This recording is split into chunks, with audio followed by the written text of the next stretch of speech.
السلام علیکم ورحمۃ اللہ وبرکاتہ۔ خواتین و حضرات، آج کے اس بیان میں ڈاکٹر اسرار رحمۃ اللہ علیہ تنہائی ایک گناہ ہے اس کے بارے میں بیان فرمائیں گے، تو آئیے اور اس بیان کو غور سے سنیے گا پلیز۔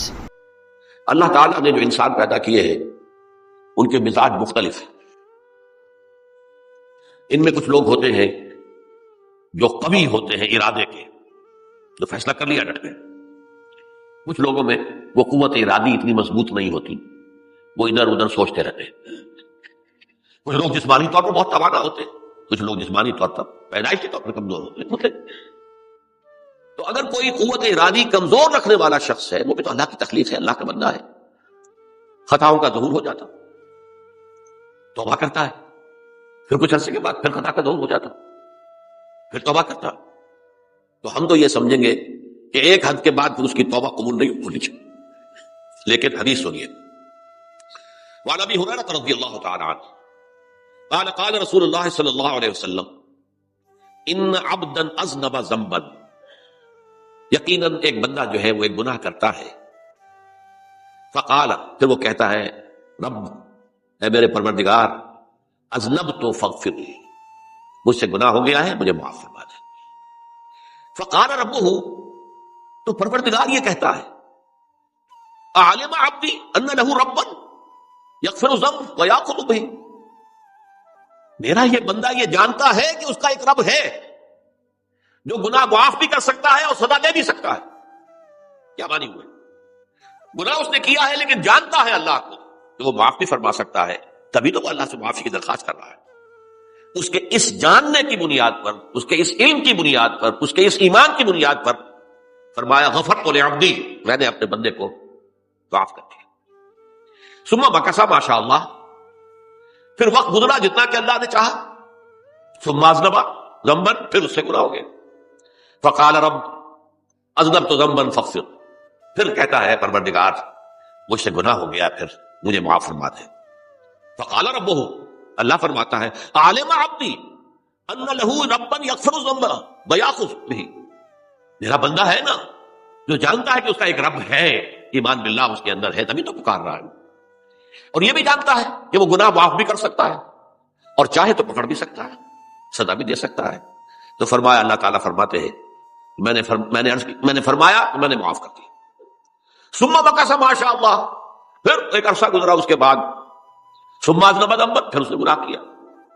قال رب اذنبت ذنبا آخر، اس نے کہا پروردگار میں نے تو پھر ایک اور گناہ کر دیا، فاغفر لی، مجھے بخش دے۔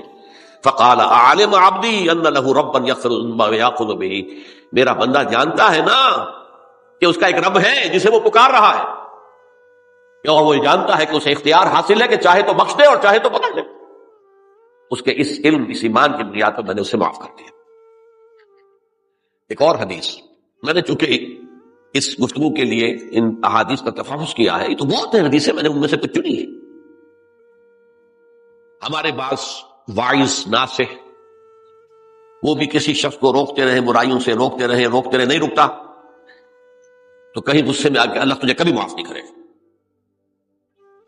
یہ کتنا بڑا جرم ہے، اس کا اندازہ کیجیے اس حدیث سے۔ تو میرے بندے کو میری رحمت سے مایوس کر رہے ہیں، کتنا بڑا جرم ہے، اس کا اندازہ کیجیے۔ یہ مسلم شریف کی روایت ہے، عن جندب، حضرت جندب رضی اللہ تعالی عنہ سے، ان رسول اللہ صلی اللہ علیہ وسلم حدث، کہ اللہ کے رسول صلی اللہ علیہ وسلم نے ایک واقعہ بیان کیا، ان رجلا قال، کہ ایک شخص نے یہ کہا، واللہ لا یغفر اللہ لفلان، کہ خدا کی قسم اللہ تعالیٰ فلاں شخص کو کبھی معاف نہیں کرے گا۔ وَأَنَّ اللَّهَ تَعَالَى قَالَ، اس پر اللہ تعالیٰ نے یہ فرمایا، مَنْ ذَا الَّذِي يَتَعَالَىٰ عَلَيَّ، یہ کون ہے جو میرے اوپر حکومت کرنے والا آ گیا، جو میری طرف سے حکم لگا رہا ہے کہ میں کبھی معاف نہیں کروں گا۔ مَنْ ذَا الَّذِي، کون ہے وہ شخص، الَّذِي يَتَعَالَىٰ عَلَيَّ انی لا اغفر لفلان، کہ میں فلاں شخص کو کبھی معاف نہیں کروں گا، قد غفرت لفلان، اس کو تو میں نے معاف کر دیا، واحبطت عملہ، اس شخص کے تمام اعمال میں نے ضائع کر دیے کہ تم نے میرے بندے کو مایوس کیا۔ یہ ہے جرم کی انتہا۔ تو توبہ کی دعوت دیتے رہو، توبہ کے لیے لوگوں کو آمادہ کرتے رہو، توبہ جو ہے اس کے لیے ترغیب دیتے رہو۔ اللہ تعالیٰ معاف فرمانے والا. اب آخری حدیث سنا رہا ہوں, یہ تو بہت ہی عجیب حدیث ہے اور متفق علیہ ہے, یہ بخاری اور مسلم دونوں. حضرت ابو سعید الخدری رضی اللہ تعالی عنہ جو ہے اس کے راوی ہیں.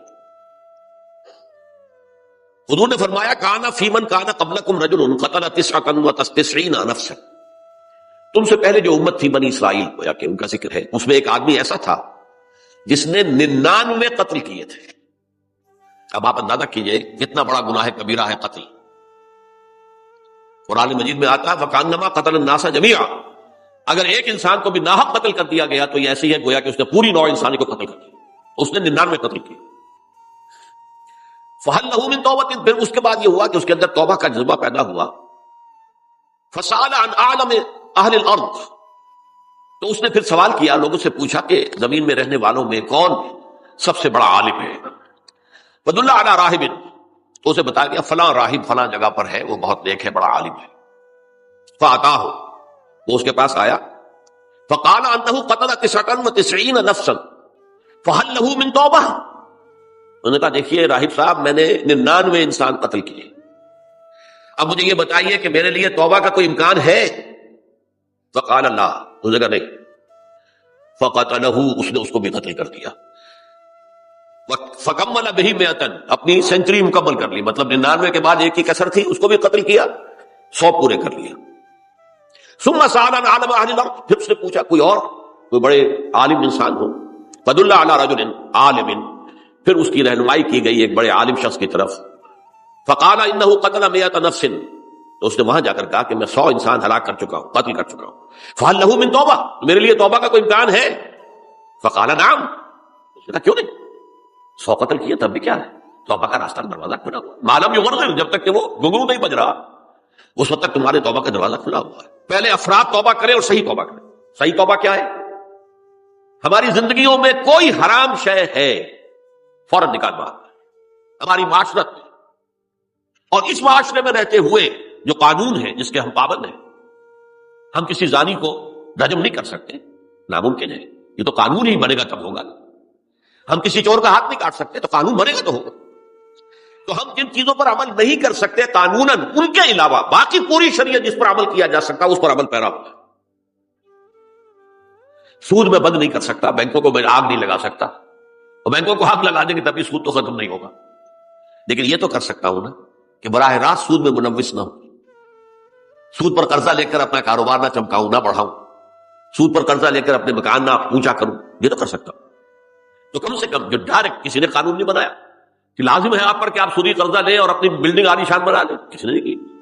یہ اگر کر رہے ہیں تو آپ مجرم ہیں. آپ کے معاشرے میں کوئی قانون نہیں بنا کہ پردہ ختم, برقع حرام. مصر یہ ترکی میں تو کر دیا گیا, برقع حرام. وہاں تو سر کو اوپر جو ہے ڈھانپنا جو ہے, سکارف لینا بھی ممنوع ہے. یہاں تو نہیں ہے. پھر یہاں جنہوں نے چھوڑا ہے مجرم خود ہے. یہاں تو اللہ کا شکر ہے کوئی ایسا مصطفیٰ کمال پیدا آج تک نہیں ہوا ہے کہ جس نے ان چیزوں کا حکم دیا. ہاں ترغیب ہے, ذرائع ابلاغ کے ذریعے سے, فحاشی ہے, اریانی ہے, لیکن چوز آپ خود کرتے ہیں, فیصلے کا اختیار آپ کا اپنا ہے. تو جن چیزوں کے اندر بھی گناہ سے بچنے کا امکان ہے اس کو عملاً ترک کیا جائے. اور نمبر 2, عزم مصمم کر لیا جائے کہ اللہ اب بقیہ زندگی جتنی بھی ہے اس میں اپنی توانائیاں, اپنی قوتیں, اپنی صلاحیتیں صرف کروں گا تیرے دین کی تبلیغ اور تیرے دین کے قائم کرنے کی جدوجہد. عزم مصمم.